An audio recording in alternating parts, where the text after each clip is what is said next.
va déterminer le courant qui traverse le condensateur. On continue avec les condensateurs parce que c'est très important de bien les maîtriser.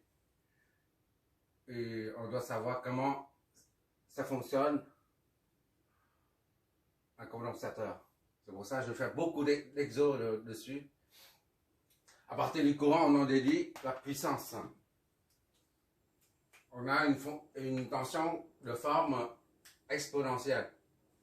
En plus de ça, il y a la variable T, c'est-à-dire une fonction produit qui est composée de deux fonctions. Une fonction composée, on dit. Bon, pour faire ça, on utilise la formule fondamentale du condensateur, qui est IT est égal à C capacité fois dVt sur dt. D'accord? Où dVt est égal à la dérivée de Vt. C fois dérivée de Vt. Avec C est égal à 5. Donc IT est égal à 5 farad fois Vt'. Voilà. Maintenant, il suffit de trouver Vt' et on aura IT. C'est assez simple en fait. Un petit rappel sur les fonctions composées. On a eu V, la dérivée d'un produit de deux fonctions est égale à... Voilà. D'accord? Il suffit d'appliquer ça. Ça, c'est un produit de deux fonctions. Ça. Or, v est égal à 2 fois t fois e moins 3t. D'accord? Ça, c'est le produit de fonctions.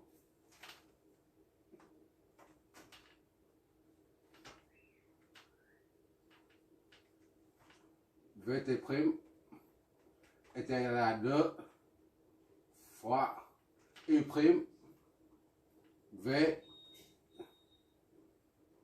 plus u v'.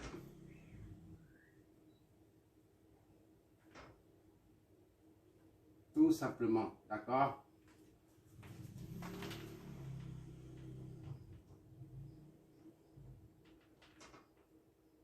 Voilà, on applique la formule. Vt' est égal à 2 fois t' c'est 1. E moins 3t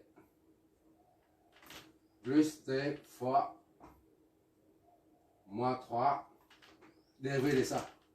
Moins 3 fois la fonction initiale. 3t. Voilà.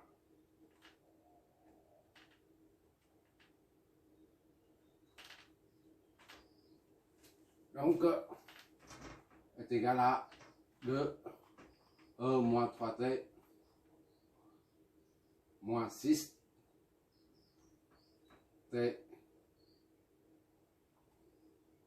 moins 6t E moins 3t.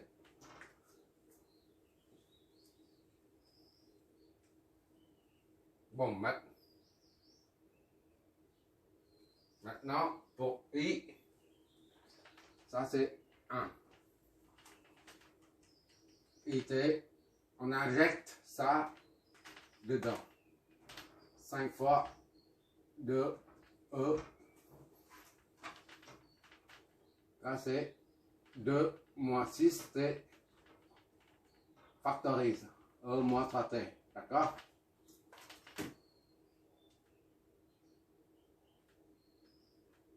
T E moins 3T. Finalement, IT est égal à 10 moins 30T fois E moins 3T. Ampère.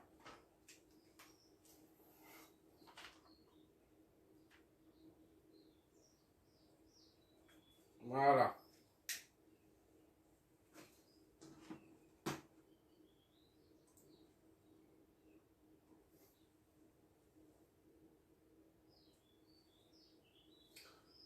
va essayer d'interpréter ce résultat en observant le phénomène qui se passe dans un condensateur. Pour un condensateur, il y a des champs là-dedans. Au début, il n'y a rien. Voilà. Pour t est égal à plus infini, on a moins 3 plus fois plus infini, ça fait moins l'infini. E fois moins E exponentielle moins l'infini, ça fait 0. D'accord? 0. Tandis que ça, c'est plus infini, ça fait moins l'infini. Moins l'infini, plus 10, ça fait moins l'infini. Hein? Moins 3t.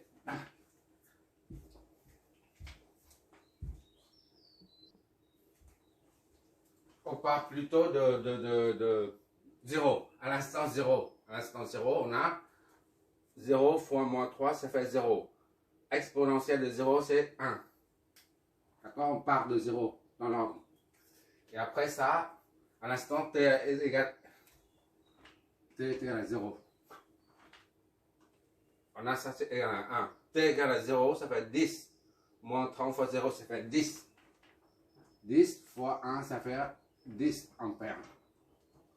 T est égal à plus infini, on a 10 moins 30 moins plus infini, ça fait moins l'infini. Fois plus infini moins 3, ça fait moins l'infini. E exponentielle de moins l'infini, ça fait 0. Donc ça fait 0 ampères. Bon, on va interpréter ça. Voici si c'est cohérent. À l'instant initial, comme on dit souvent, un condensateur se comporte comme un court-circuit. C'est comme s'il y a un câble, un conducteur qui relie d'ici à là. Puisqu'il n'y a pas de charge. Le courant est libre de circuler. Donc, à l'instant initial, comme le condensateur se comporte comme un court-circuit, tout le courant passe. Le courant est alors maximal, 10 ampères. D'accord? Et au fur et à mesure que le temps passe, les charges s'accumulent. S'accumulent ici.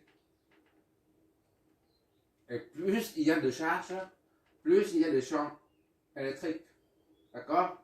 Et qui dit champ électrique, le champ électrique va engendrer une tension aux bornes du condensateur. D'accord? Je reprends. Lorsque, au fur et à mesure que le courant passe, les charges s'accumulent. Ça génère les charges. Le courant génère les charges. Et les charges s'accumulent sur une des plaques. Et plus il y a de charges, plus le champ électrique devient intense. Et plus le champ est grand, plus la tension aux bornes devient importante. Et jusqu'à un certain moment, la tension aux bords du condensateur là, égale à la tension de la source. D'accord? À ce moment-là, ce point-là et ce point-là sont au même potentiel. Et le courant ne peut plus circuler. Donc I est égal à 0. D'accord? Courant signifie charge, et charge va engendrer le champ électrique. Et le champ électrique entraîne une tension. En récapitulatif, en résumé. Et plus, quand la tension devient de plus en plus grande, jusqu'à un certain moment donné, la tension au bord du condensateur devient égale à la tension de source. Dans ce cas, il n'y a plus de différence de potentiel, et bien, le courant ne circule plus. C'est une façon pour expliquer, d'accord? Il y a d'autres façons.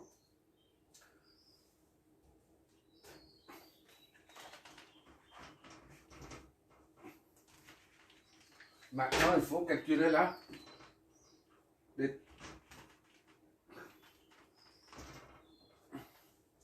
puissance. Le cadrage.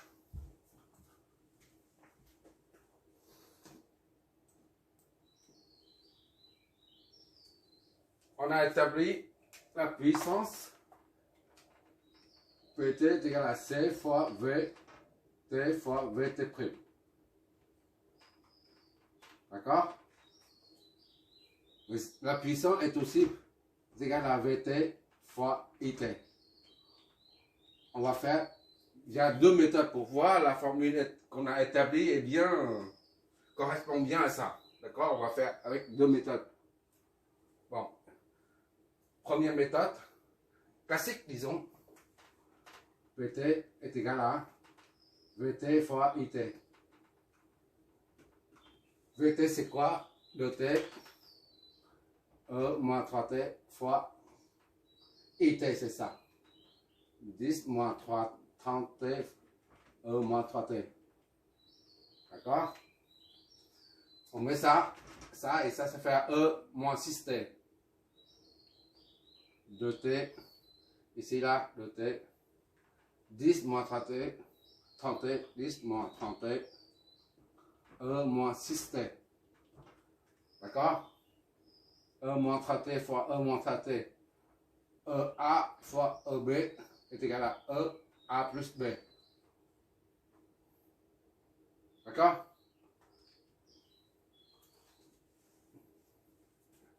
Là, c'est pour expliquer pourquoi c'est moins 6 au lieu de moins 3. Ou encore est égal à, on multiplie tout là-dedans, ça fait 20 T moins 60 T au carré E moins 6T.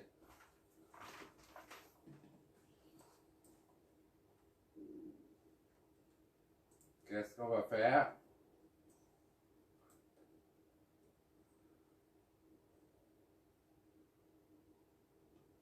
Ou plutôt on sort.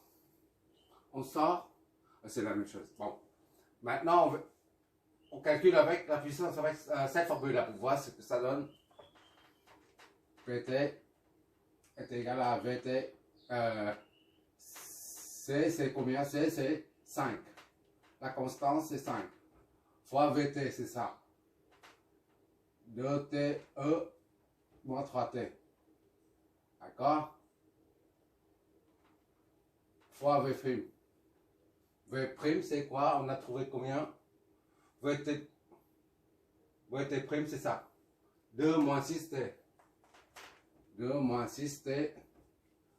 E moins 3T. 3T. Donc, on met comme tout à l'heure, 10T. E moins 3T. 10T, E moins 3T. Fois 2 moins 6T, E moins 3T. D'accord? PT est égal à 10T, je vais doucement, sinon 2 moins 6T, E, tout ça, ça donne E moins 6T. Donc PT est égal à, on multiplie ça là-dedans, ça va 20T moins 60T au carré. E moins 6T. Voilà. On retrouve le même. C'est du pareil au même. D'accord? La formule qu'on a établie pendant le cours est bien vérifier. Ça, c'est la formule qu'on utilise, la loi d'Ohm. Mais là, c'est la formule qu'on a établie via les intégrales. Donc, désormais, on peut faire confiance, s'appuyant se basant sur cette formule pour calculer la puissance quand on ne connaît pas le courant. Il suffit de connaître la tension. D'accord? La capacité, c'est normal. On doit connaître. Il suffit de connaître la tension au bord du condensateur. On connaît pour en déduire la puissance. On n'a plus besoin de I. D'accord? Bon, il y a le résultat de... J'ai fait une simulation. Tu jettes un coup d'œil dessus et tu verras.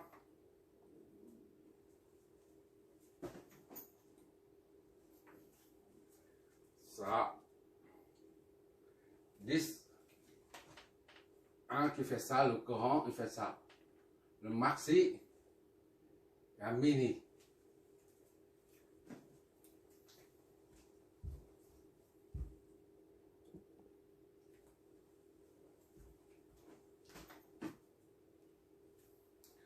Le courant I, on a dit tout à l'heure, au début, c'est énorme. Ça fait ça à peu près, le courant I, voilà. Et la puissance correspond à peu près à ça aussi. La puissance, c'est ça aussi. D'accord? Ça, c'est P. Ça, c'est I. PT.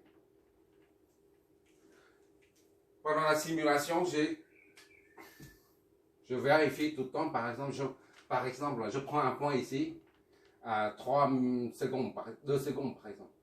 Et ça me donne la puissance P 2 secondes est égal à tel temps. De même que ici, je mets 2 secondes. Et ça me donne et 2 secondes est égal à temps. Voilà. Tu verras ça pendant la simulation.